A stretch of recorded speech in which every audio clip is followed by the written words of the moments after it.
Toc toc! Qui est là? Pourvu que ce soit lui. D'ailleurs, j'ai mis la robe qu'il préfère. C'est moi! C'est bien lui! Mais entre, je t'en prie. Je ne t'attendais pas. Pourtant, c'est toi qui m'as demandé de venir. Je le savais! Je la dérange!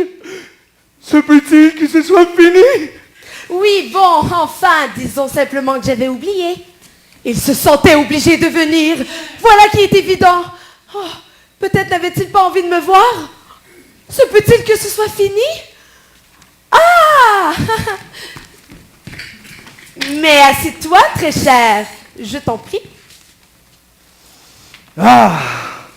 Ce geste gracieux! Et ma foi, spontané. Plus éloquent que le plus long des discours. J'ai toujours aimé le silence qu'elle répand autour d'elle. Il est comme animé de paroles mystérieuses que l'oreille n'entendrait pas, mais que l'âme comprendrait.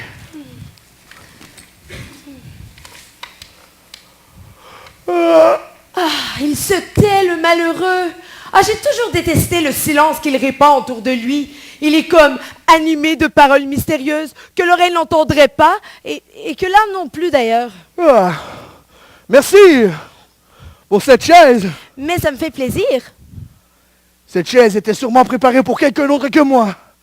D'ailleurs, il n'attendait plus ma visite.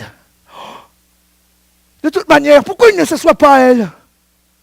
C'est pour me contraindre à lever la tête ou qu'il puisse me regarder de haut. Oh, pourquoi je n'ai pas amené d'autres chaises? J'ai très envie de m'asseoir, moi aussi. C'est décidé, je ne suis pas inférieur à elle. Je me lève. Le voilà qui se lève à présent. Oh, il veut déjà s'en aller. Ah non, peut-être essaie-t-il de se montrer galant en me cédant la place. Bon, je vais m'asseoir pour lui montrer que je comprends son geste et que je l'accepte volontiers.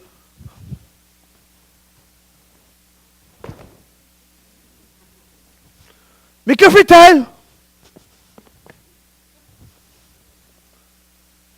Elle inverse les rôles en s'assoyant. Elle se victimise, ma parole!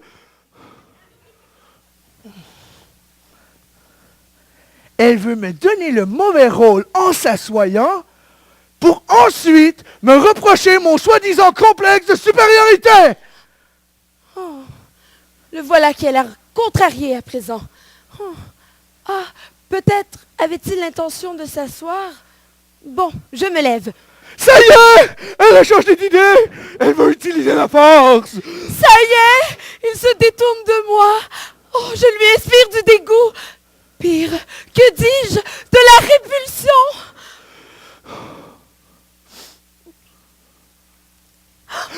Ses yeux!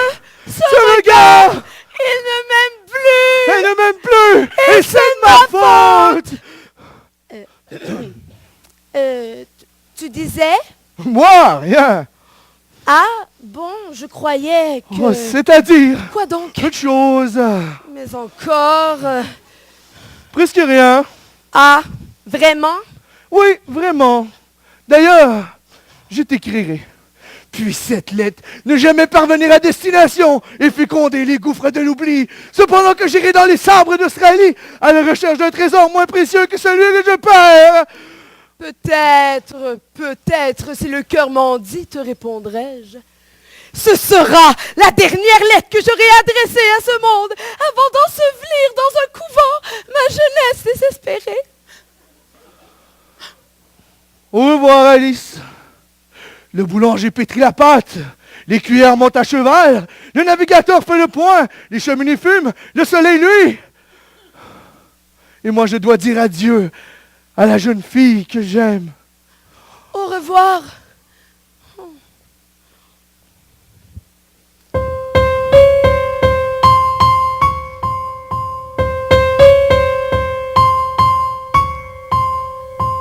Ne me quitte pas.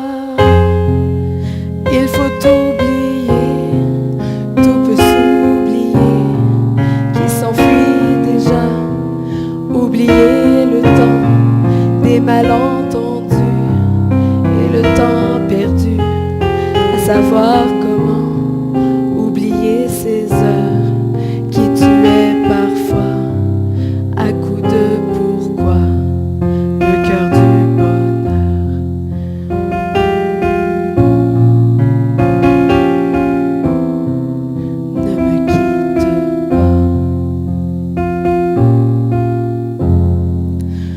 je t'offrirai des perles de pluie venues d'un pays où il ne pleut pas.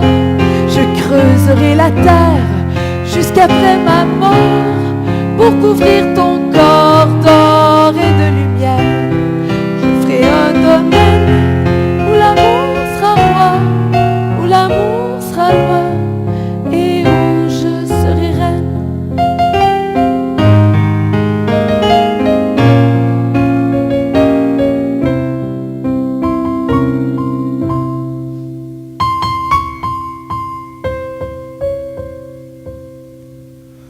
Ne me quitte pas, je ne vais plus parler, je ne vais plus pleurer, je me cacherai là à te regarder, danser, sourire et à t'écouter.